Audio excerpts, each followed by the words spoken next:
बिस्मिल्लाहिर्रहमानिर्रहीम अस्सलाम वालेकुम वरहमतुल्लाहि वबरकातुहू। स्टूडेंट्स, मंडे को मैंने आप लोगों को मैथमेटिक्स का जो होमवर्क असाइन किया था बेसिक मैथमेटिक्स का, उसमें ये था कि आप लोगों ने कुछ क्वेश्चंस करने थे। हमने जो भी टॉपिक्स कवर किए थे बेसिक मैथ्स के, उन टॉपिक्स के मैंने आपको कुछ प्रैक्टिस के लिए क्वेश्चंस दिए थे। उन क्वेश्चंस को आप लोगों ने प्रैक्टिस करना था, उनको सॉल्व करना था, ताकि आप लोगों का उन टॉपिक्स का कंसेप्ट क्लियर हो जाए और फिर नेक्स्ट वीक हम नेक्स्ट चैप्टर की तरफ मूव कर जाएं। तो सॉल्यूशन जो है आप लोगों ने यकीनन कर लिए होंगे, सारे क्वेश्चन सॉल्व कर लिए होंगे। तो मैंने सोचा कि इस पे मैं एक छोटी सी वीडियो बना लेती हूँ, ताकि अगर आप लोगों को कोई प्रॉब्लम है किसी क्वेश्चन में तो उनको आप लोग देख लें। और उसके बाद जो है ऐसा होता है कि आप लोग मुझे होमवर्क सबमिट करवा देते हैं ना, तो मुझे मोस्टली टाइम नहीं मिलता, तो मैं चेक नहीं कर सकती। वैसे मैंने देखे थे आप लोगों के क्वेश्चंस ओपन करके जो आप लोगों ने मुझे सबमिट करवाए थे, बट उनका मैं रिस्पॉन्स नहीं कर पाई थी। तो मैंने ये सोचा कि आइंदा हम ऐसे क्या करेंगे कि मैं आप लोगों को जो भी होमवर्क असाइन करूँगी वो आप लोग सॉल्व कर लेंगे फ्राइडे तक। और फ्राइडे तक इंशाल्लाह ताला फिर मैं सॉल्यूशन की एक छोटी सी वीडियो बना के आप लोगों के साथ शेयर कर दिया करूँगी। तो आप लोग अपने वाले होमवर्क को अपने सामने खोल के रखेंगे, उस वीडियो को देखेंगे, वहाँ से मैच करके चेक कर लिया करेंगे, और जो आपकी मिस्टेक्स होंगी वो ठीक हो जाएंगी, इंशाल्लाह ताला करेक्शन हो जाएगी। और संडे को जो आपका टेस्ट हुआ करेगा उसमें आप लोगों को प्रॉब्लम नहीं होगी। तो इसमें जो है ना, मैंने ये बात भी सोची है कि इस तरह ऐसा होगा कि आप लोगों का तो फ़ायदा होगा ही होगा, साथ में जिन लोगों ने हमारा पेड सेशन ज्वाइन नहीं किया वो लोग भी इस वीडियो को देख के इससे फ़ायदा उठा सकते हैं। तो चलिए स्टार्ट करते हैं हम आपका। हाँ, आज के सॉल्यूशंस जो हैं आपके, वो मैं आपके साथ शेयर करती हूँ। स्टार्ट में हमारे पास रेशो वाले क्वेश्चंस थे। रेशोज़ जो है इनको सिंप्लीफाई करना है। जो हम कहते हैं कि इस तरह क्वेश्चन आ जाता है कि रिड्यूस करें पीपीएससी में या किसी भी जो है वो टेस्ट में एमसीक्यूज टाइप में, कि रिड्यूस करें इनको। तो ये रिड्यूस किस तरह करेंगे रेशोज़ को? अगर आपके पास फ्रैक्शन में है क्वेश्चन में, इनके बटे में है इस तरह, तो आपने क्या करना होता है कि इनका एलसीएम लेना होता है। एलसीएम लेके एलसीएम के साथ मल्टीप्लाई करते हैं। जैसे 4 और 6 है, इन दोनों का जो इजाफा कर लें तो 12 आएगा, क्योंकि 4 का पहाड़ा भी 12 पे जाता है और 6 का पहाड़ा भी जाता है। तो 12 से आपने ज़रब दी यहाँ पे, और जब ज़रब देंगे ना 12 से तो कटिंग हो जाएगी यहाँ पे इसी टेबल से। 4 के पहाड़े से हमने 12 को काटा, 4 3 12 हुआ, फिर 3 को 1 से ज़रब दी, 3 1 ज़र 3 हो गया, इधर आ गया, और 6 1 ज़र 6 एंड 6 2 ज़र 12 हो गया, 2 1 ज़र 2 हो गया। आपके पास 3:2 जो है वो आंसर आ जाएगा। फर्स्ट वाला क्वेश्चन जो है सॉल्व हो गया। सेकंड क्वेश्चन आप लोगों को इस साइड पे नज़र आ रहा है। सेकंड क्वेश्चन था 5:2/3। तो अब इसमें क्या करना था, इसमें सिंपली जो है वो एलसीएम हमारे पास जो है वो आ जाएगा 3। यहाँ पे भी 3 से मल्टीप्लाई करेंगे, दूसरी तरफ भी 3 से मल्टीप्लाई करेंगे, यहाँ से 3 3 कैंसिल हो जाएगा, जस्ट 2 आ जाएगा, और दूसरी तरफ 5 3 ज़र 15 आ जाएगा। ठीक है, और उसके बाद क्वेश्चन नंबर 3 की तरफ बढ़ें। तो क्वेश्चन नंबर 3 जो था उसमें थोड़ा पॉइंट्स वाले हैं, 0.2 0.4 0.6। अब इनमें अगर हम देखें ना तो ये तकरीबन पॉइंट जो है वो इक्वल आ रहा है। मीन के जो इशारिया है हमारा वो एक डिजिट के बाद आ रहा है और डिजिट से पहले 0 है। तो आप सिंप्लीफाई करने के लिए इनको या तो 10/10 कर दें, इशारे की जगह पे 1 लगाते हैं, और जितने डिजिट्स होते हैं उतनी 0 लगा देते हैं, तो ये 0 और इशारे ऊपर से ख़त्म हो जाएगा। या फिर आप सिंपली ऐसा भी कर सकते हैं कि ये सारे वैसे ही आप कैंसिल कर दें, तो 2 4 6 आ जाएगा। ठीक है, 10 करेंगे ना तो वो ज़्यादा लंबा हो जाएगा ना काम, क्योंकि सबके नीचे अब 10 आ गया। अब इसका जो ज़ाफ़िकल भी 10 आएगा, फिर अगले स्टेप में फिर 10 से ज़रब देंगे, फिर ये 10 और 10 तो कटना ही है ना, सबके साथ ज़रब देंगे 10 को, तो ये वाला 10 जो है वो कटते जाएंगे, इसको भी 10 से ज़रब देंगे। तो इसलिए डायरेक्टली भी हम इसका पॉइंट और जो है 0 कैंसिल कर देंगे, 2 4 6 आ जाएगा, जिस तरह मैंने डायरेक्टली किया हुआ है। 2 4 6 आ गया, फिर 2 के टेबल से काटें तो 2 एकम 2 2 2 4 और 2 3 6, ये जो है 1 2 3 1:2:3 जो है वो आंसर आ जाएगा। उसके बाद फोर्थ क्वेश्चन की तरफ देखें तो 4000:40 था, तो इसमें आपकी 10 से कट जाएगा, 400:4 आ जाएगा। 4 के टेबल से काटें तो 4 एकम 4 और 4 एकम 4 0 0, 100:1 आ जाएगा इसका आंसर। क्वेश्चन नंबर 5 की तरफ बढ़ें तो 72:48 है। ठीक है, 72 निस्बत 48। तो इसको आप जो है वो कौन से पहाड़ से काट सकते हैं? 3 के पहाड़ से काट सकते हैं। 3 2 6 और 3 4 12, और यहाँ पे 3 एकम 3 आएगा, और फिर 3 6 18 आ जाएगा, 24 निस्बत 16 आ जाएगा। लेकिन यहाँ पे आपने ना एक पॉइंट याद रखना है कि 3 के पहाड़े पे हम लोग किसी भी चीज़ को तकसीम करते हैं, किसी भी नंबर को, तो उस नंबर के जितने भी डिजिट्स होते हैं, जैसे 4 और 8 है, मुझे कैसे पता चला कि इस पे 3 का पहाड़ा जाता है या नहीं? 4 और 8 को आप आपस में जमा कर दें, 8 और 4 कितना हो जाता है? 12 हो जाता है ना, तो 12 पे 3 का पहाड़ा जाता है, तो इन 48 पे भी जाएगा। ठीक है, इस तरह जितना भी बड़ा नंबर नंबर हो, चाहे वो थाउजेंड्स में हो, चाहे जितने में भी हो, चाहे 1000 से भी बड़ा नंबर हो, तो फिर आप क्या करेंगे कि उसको जमा करेंगे उसके सारे डिजिट्स को आपस में। अगर जो एक न्यू नंबर बन जाता है उस पर अगर 3 का पहाड़ा जा रहा है तो फिर उस बड़े नंबर पे भी जाएगा। तो ये एक ईजी ट्रिक होती है। आगे मज़ीद ट्रिक्स भी इंशाल्लाह ताला मैं आप लोगों को बताऊंगी। चलिए आगे देखते हैं। 24 16 आ गया, फिर 6 4 24 और 4 4 16। 4 के पहाड़े से फिर इन दोनों को काटा, फिर जो है हम 2 के पहाड़े से काटें, 2 2 4 2 3 6, 3 निस्बत 2 जो है इसका जवाब आ जाएगा। नेक्स्ट क्वेश्चन था हमारा find continued ratios. Continued ratios find करनी थी। हमारे पास ए बी की और बी सी की वैल्यूज़ दी हुई थी। ए बी की वैल्यू जो दी हुई थी वो 1:2 है और बी सी की वैल्यू 2:3 थी। हम इस तरह करके ए बी सी लिखेंगे और नीचे जो है वो 1:2 और फिर बी की दोबारा 2 और सी की 3 थी। तो इसमें हम क्या करते होते हैं, इसमें हम कुछ इस तरह से मल्टीप्लाई करते हैं। 1 को 2 से मल्टीप्लाई करेंगे तो 1 2 2 आ जाएगा, यहाँ पे लिखेंगे। फिर 2 को 2 से मल्टीप्लाई करेंगे, 2 2 4 आ गया, यहाँ पे लिखेंगे रेशो का साइन लगा के। आगे फिर रेशो का साइन लगाएंगे और 2 को फिर 3 से मल्टीप्लाई करेंगे तो 2 3 6 और इस तरह से जो है आपके पास आ जाएगा 6 और 6 इधर लिखेंगे रेशो का साइन लगा के। फिर सिंपल सी रेशो आ गई हमारे पास, इसको हम 2 के पहाड़े से काट देंगे, 1 2 और 3 जवाब आ जाएगा। नेक्स्ट भी कंटिन्यूड रेशो वाला है question. A B C, A B का 1 3 था वैल्यू जो गिवन थी ए बी की, और जो है बी सी की दी हुई थी 2 5। तो इस तरह करके रेशो के साइन के साथ हम लिख लेंगे। फिर हम क्या करेंगे, फिर हम उसी तरह से वही वाला तरीका अप्लाई करेंगे। 1 को 2 से ज़रब देंगे, 2 को 3 से ज़रब देंगे और 3 को फिर 5 से ज़रब देंगे। तो 1 और 2 को ज़रब देके यहाँ पे लिखा, 3 और 2 को ज़रब देके यहाँ पे लिखा और 5 और 3 को ज़रब देके 15 यहाँ पे लिखा। क्वेश्चन हमारे पास, क्वेश्चन में जो रिक्वायरमेंट्स थी ना, रिक्वायरमेंट्स हमारी ये थी कि आपने ए और सी की रेशो बतानी है। तो ए वाली रेशो क्या है हमारे पास, ए वाली रेशो जो है वो हमारे पास 2 है और सी वाली रेशो 15 है। तो हम आंसर में 2:15 वाले आंसर को अगर MCQs हैं तो उसको टिक करेंगे, अदरवाइज़ इस तरह करके आंसर लिखेंगे। ठीक है, नेक्स्ट आ जाता है हमारे पास question number 3। P Q R, इसकी रेशोज़ दी हुई हैं। पी क्यू की पहले दी हुई थी और फिर क्यू आर की। तो पी क्यू की 1:2 है और क्यू आर की 1:2 है। ये भी, इसको भी उसी तरह मल्टीप्लाई करेंगे। 1 1 1 आ जाएगा एंड 1 2 1 सॉरी 2 एंड 2 2 4। तो 1 2 4 इसका आंसर आ जाएगा। क्वेश्चन नंबर 4 हमारे पास था ज़ारा, मोना एंड कोमल। इसकी रेशो ज़ारा और मोना की दी हुई थी और फिर मोना और कोमल की दी हुई थी। तो मोना जो थी वो 2 बार थी ना, ज़ारा के साथ भी मोना की रेशो दी हुई है और मोना की रेशो दोबारा कोमल के साथ भी दी हुई है। तो मोना को हम दरमियान में लिखेंगे। फिर हम 4 इसकी थी ज़ारा की, 5 मोना की थी। फिर अगेन जब कोमल के साथ मोना की रेशो आई थी तो मोना की 4 थी और कोमल की 3 थी। उसी तरह मल्टीप्लाई करेंगे इसी फैशन में जिस तरह पहले कर रहे हैं। तो इस तरह आपके पास 16 20 एंड 15 आ जाता है। तो यही आपके पास आंसर होगा। नेक्स्ट क्वेश्चन नंबर 5 था। क्वेश्चन नंबर 5 जो था ना वो थोड़ा सा घुमा हुआ क्वेश्चन था। अली की वैल्यू जो है वो कहीं आगे पीछे थी और हमने फिर इसको जो है ना सेंटर में लेके आना था, क्योंकि ये मीन प्रोपोर्शनल है। ठीक है, तो मीन प्रोपोर्शनल को हमने सेंटर में रखना होता है ताकि जो है हम इस तरह से अपने मेथड से हम उस क्वेश्चन को सॉल्व कर सकें। तो अली को सेंटर में रखेंगे, फिर इसी तरह इनकी वैल्यूज़ पुट कर देंगे। वैल्यूज़ पुट करने के बाद 4 को 8 से मल्टीप्लाई करेंगे, आंसर यहाँ पे लिखेंगे। 8 को 5 से मल्टीप्लाई करेंगे, यहाँ आंसर आएगा और 5 को 9 से मल्टीप्लाई करके इधर।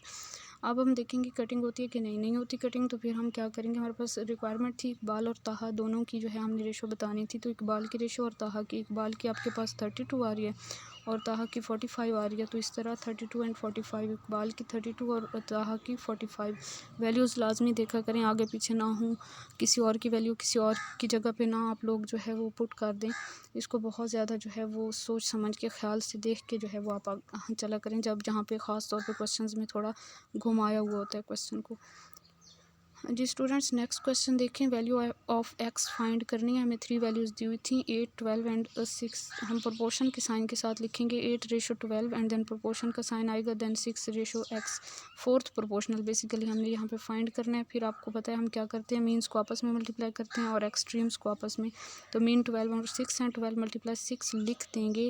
लेकिन ये पॉइंट मैंने आप लोगों को समझाया भी था अपने लेक्चर में कि लिखेंगे सही, इनको मल्टीप्लाई नहीं करेंगे। क्यों नहीं करेंगे, ताकि एट द एंड जो है कटिंग करना आसान हो। और आप लोगों ने जो होमवर्क सबमिट करवाया था ना उसमें मोस्टली आप लोगों ने डायरेक्टली मल्टीप्लाई करके आंसर निकाल के रखा हुआ है। आंसर नहीं निकालना, क्योंकि हमारे पास टाइम शॉर्ट होता है ना। तो हम उसी तरह मल्टीप्लाई के साइन के साथ दोबारा नीचे उसी तरह लिख लेंगे 12 × 6 और फिर जो है ये जो एक्सट्रीम्स थे 8 और x, इनको आपस में मल्टीप्लाई करेंगे, 8x लिख देंगे यहाँ पे। फिर जो है 8 यहाँ पे मल्टीप्लाई हो रहा है, दूसरी तरफ जाएगा यहाँ से तो डिवाइड हो जाएगा, 12 × 6/8 आ जाएगा। अब आप किसी भी टेबल से इसको काट सकते हैं। कटिंग करेंगे तो यहाँ पे जो है मैंने 2 के पहाड़े से काटा है, 2 4 8 और 2 3 6।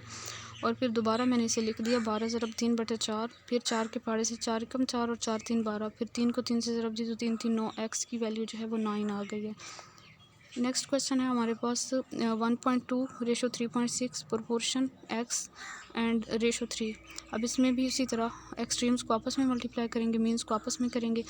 3.6 को एक्स से मल्टीप्लाई करके मैंने यहाँ पे लिखा, फिर 3.6 को दूसरी तरफ लेके गए तो किस तरह होगा, दोनों तरफ डिवाइड किया, यहाँ से 3.6 कैंसिल हो जाएगा, दूसरी तरफ चला गया। 1.2 को 3 से मल्टीप्लाई करके यहाँ पे लिखा, मल्टीप्लाई के साइन के साथ लिख दिया। अभी उसको मल्टीप्लाई करके आंसर नहीं निकाला ताकि कटिंग आसान हो जाए। फिर जी जब आपके पास इस तरह ऊपर भी पॉइंट आ जाते हैं और नीचे भी पॉइंट आ जाते हैं और पॉइंट जो है वो सेम डिजिट्स के उसमें आ रहा होता है, मीन कि एक डिजिट के बाद पॉइंट आ रहा है, तो फिर हम क्या करें, दोनों पॉइंट को हम ख़त्म कर सकते हैं, ऊपर और नीचे वाले पॉइंट को। तो ये आपके पास 12 ज़रब 3/36 आ जाएगा। फिर आप कटिंग कर लेंगे 3 के पहाड़े से, 3 एकम 3 और 3 एकम 3 3 2 6, इस तरह कटिंग कर सकते हैं। 3 एकम 3 3 2 6 12 आ जाएगा नीचे, या फिर 12 के पहाड़े से, यहाँ पे बेसिकली मैंने कटिंग किया हुआ है। 12 के पहाड़े से काटेंगे तो 12 एकम 12 और 12 3 36 और 3 एकम 3, तो यहाँ पे एक्स की वैल्यू जो है वो 1 आ जाएगी। नेक्स्ट क्वेश्चन है x 4:x proportion x ratio 9। यहाँ पे बेसिकली हमने मीन प्रोपोर्शनल फाइंड करना था, तो मीन प्रोपोर्शनल हमें नहीं दिया हुआ था, 4 और 9 दिया हुआ था, तो 4 और 9 को हम एक्सट्रीम्स पे लिखेंगे और मीन प्रोपोर्शनल को हम सपोज कर लेंगे कि वो एक्स है। तो एक्स को एक्स से मल्टीप्लाई करेंगे तो एक्स स्क्वायर आएगा, 4 को 9 से मल्टीप्लाई करेंगे 36 आएगा। यहाँ पे हम जो है स्क्वायर रूट ले लेंगे दोनों तरफ। जब हम स्क्वायर रूट लेंगे तो क्या होगा, स्क्वायर रूट लेने की वजह से ये स्क्वायर और स्क्वायर रूट कैंसिल आउट हो जाएंगे, और इधर से ये किस चीज़ का स्क्वायर था, 36, 6 और 36 होता है ना, तो इट्स मीन कि ये 6 का जो है वो स्क्वायर है। आपके पास 6 का जो स्क्वायर रूट 36 जो है वो बेसिकली 6 का स्क्वायर है, तो इस वजह से यहाँ पे 6 आंसर आ जाएगा। फिर आपके पास क्वेश्चन था फोर्थ प्रोपोर्शनल फाइंड करना था, जिसको हमें सपोज करके एक्स लिख दिया, फिर उसी तरह मीन्स एक्सट्रीम्स को मल्टीप्लाई किया, 4 3 12 होता है और x is equal to 12 answer आ जाएगा। बहुत ईजी था ये तो। नेक्स्ट क्वेश्चन जी हमारे पास था डायरेक्ट प्रोपोर्शनल का, आई थिंक सो, या फिर यूनिटरी मेथड का था। यूनिटरी मेथड का क्वेश्चन है 8 मंथ का रेंट जो था वो आपके पास था ये वाला 1456.80,